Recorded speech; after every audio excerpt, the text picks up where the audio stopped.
Hi, good Good morning. morning. Hi, wishing a very hearty good morning. How are you? Talking to you. I'm good. And you? Wow, that's nice. That's really good to hear. I'm doing wonderful myself. Thank you for asking. And where are you connecting from? And I see that you're all dolled up. Where are you going? No, I'm ready for my work. Yeah, okay. All right. Tell me, like, where do you work? What's your profession? I'm a teacher, so I teach online. So Oh, that's why I get ready on time so that I can conduct my classes. and what do you teach? I teach English. Wow, that's nice. And you teach online, so it's really good because if you are teaching offline or maybe in a hybrid setting as well, then especially in Delhi there's a problem of moving from place to place, like from one Yeah. location to another, going to other places for teaching. So like, have you ever taught offline before? Yes. I Yes. used to work in a school where I worked few months only, and then I got a job in an NGO. So I Hmm. worked there for 5 years. Then I got married, and then I started working offline again. And then it's been 3 years I have been teaching online. 3 years. Okay, that's so nice. That's really good. So, how is online teaching different from an offline environment? Because I have taught offline, but not in a school. I used to teach a lot of kids, like home tuitions, basically that. Like children used to come in bulk when I was in my hometown, but I had to leave everything and move to, like, right now.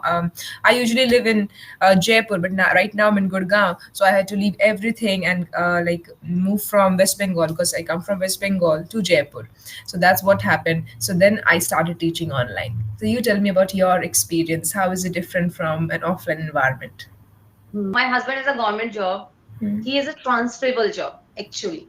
So it's very like rare to get student offline again and again on new place every time because people don't know you, so they will not send their kids to my home. So I thought of doing it online, so I started working online. I created my Facebook and YouTube channel, so I started uploading videos. And previously I used to teach kids only. I used to teach kids, but now I teach only homemakers, bankers, nurses. These are my students from different domain, so I teach them only.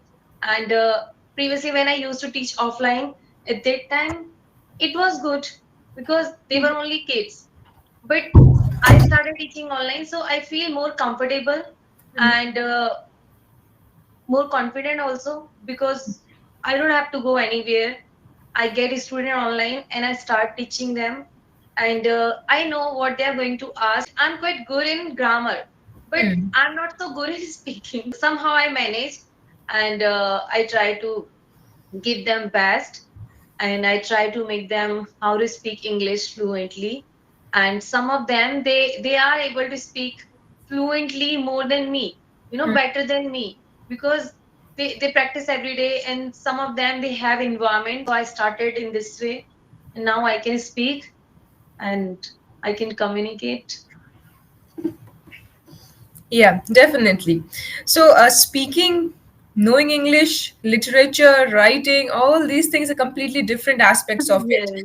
So, like, whenever we are preparing students for IELTS as well, like there are four components: reading, writing, listening, and speaking. So, someone is doing good at speaking, but same person is not doing good at writing.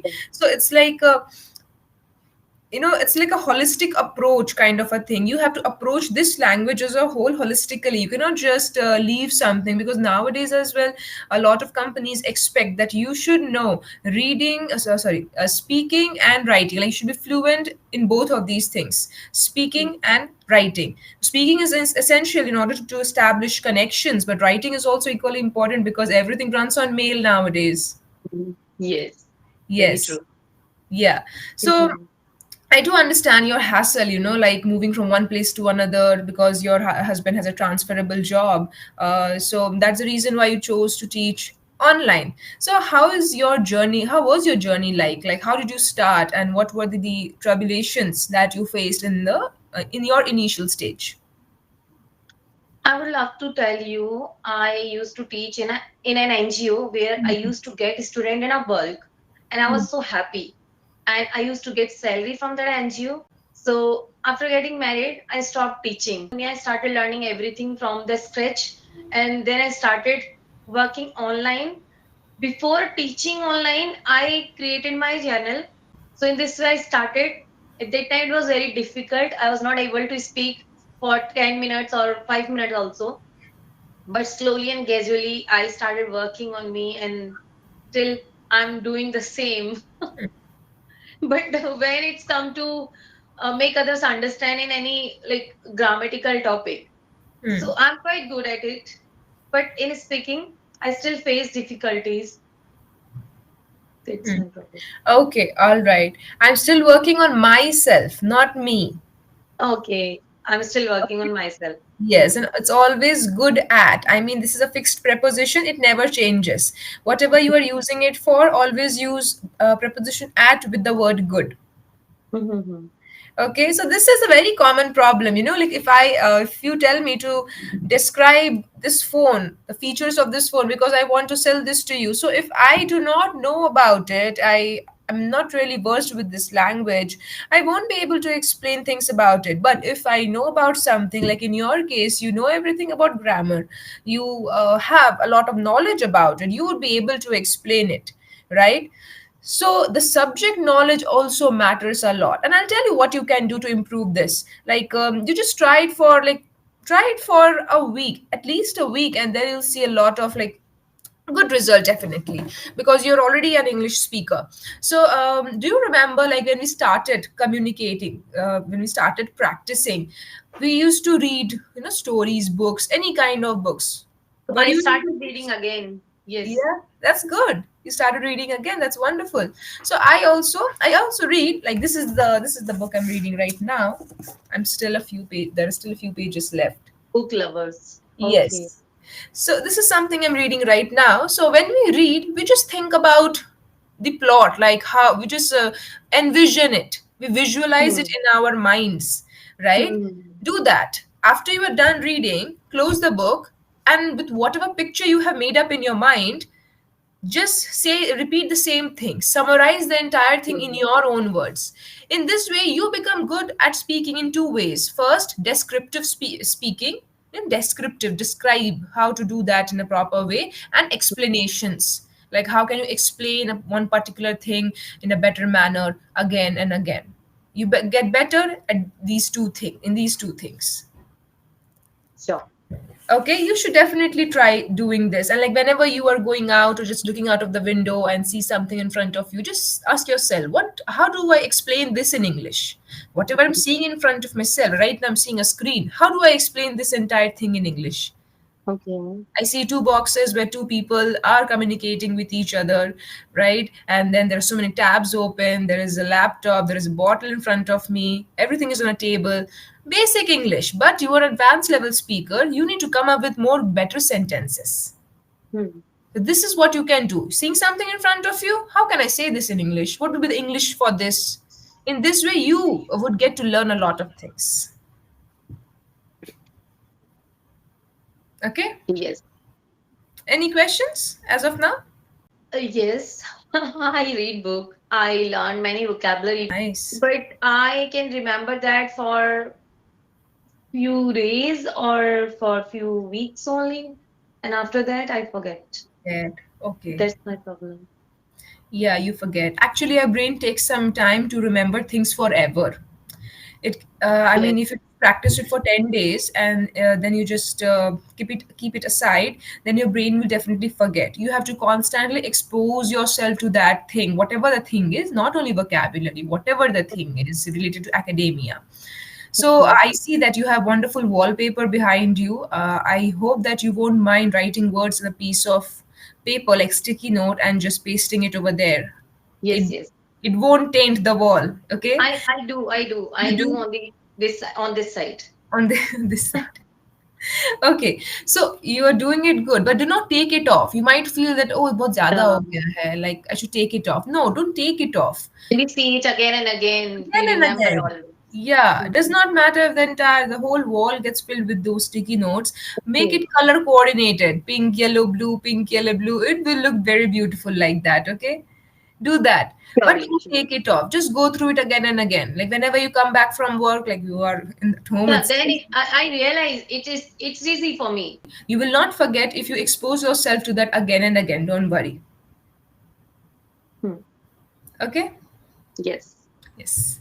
All right. So, Mansi, we started discussing about your career, like how far you have come and how you started your journey. So, when we are in the peak of our career, like, of course, for women, it's not that easy, and then you mentioned you got pregnant as well. So, it must not have been easy for you to restart your career after having a kid. So many responsibilities on your shoulder.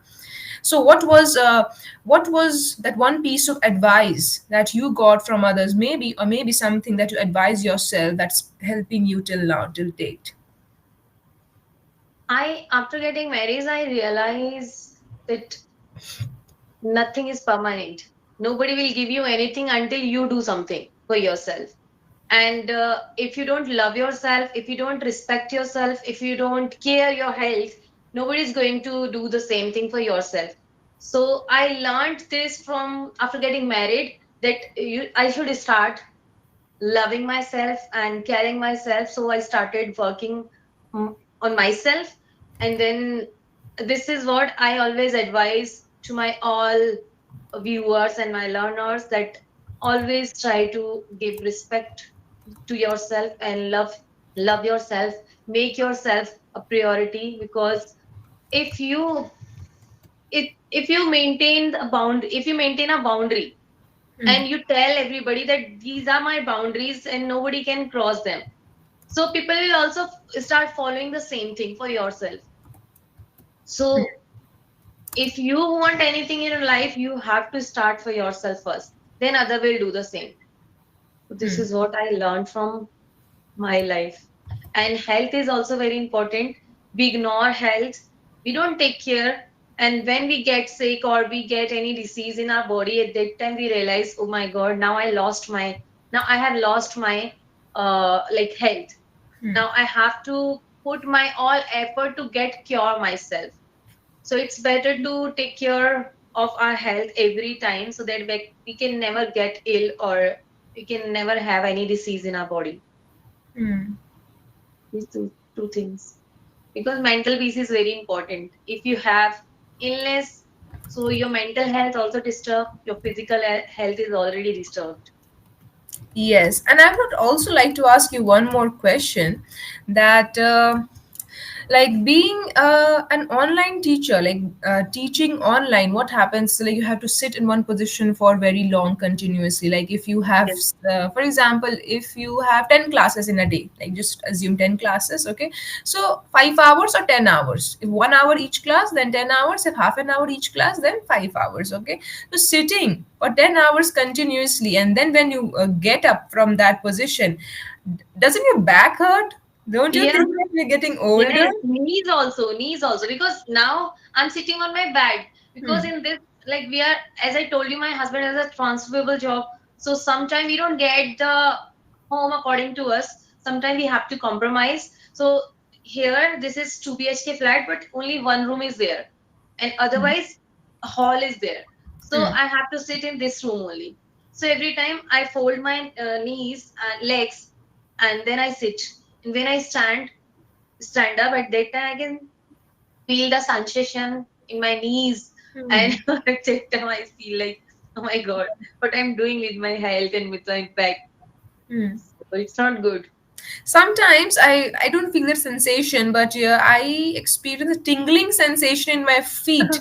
My feet freezes over, and I'm unable to move my feet. Even though I'm moving, I'm not feeling anything. Yes, I put it on floor. I put it many times on floor. Yeah, and I also shake it. Like elders used to say, or older people say that you just shake your feet. Like whenever something like this happens, does not matter in your Mhm. hand or in your feet, just shake it and then it will just go away. And I'm like, okay, so what about my back pain? The moment I get up, my back hurts a little, You can hurts do a it little stretch. actually. You can stretch your body. But just sitting in one position continuously for 10 hours, or like I have sat for more than So 10 hours. do you sit an hour continuously? Yeah, Oh my like god. like when I was in my hometown before moving to Jaipur, my class timing, like on English Yaari itself, it used to start from 8 a.m. onwards, 8 till 12 or 1 like that, because lunchtime and then you have to eat my food, and then from 3 to 5 again, and then Okay. those children used to come in, the home tuition kids used to come in like for 2 hours, and then I used to start from, Okay. yeah, from Oh, 8 wow. p.m. again. So from 8 p.m. till 10:30 like that. So Wow.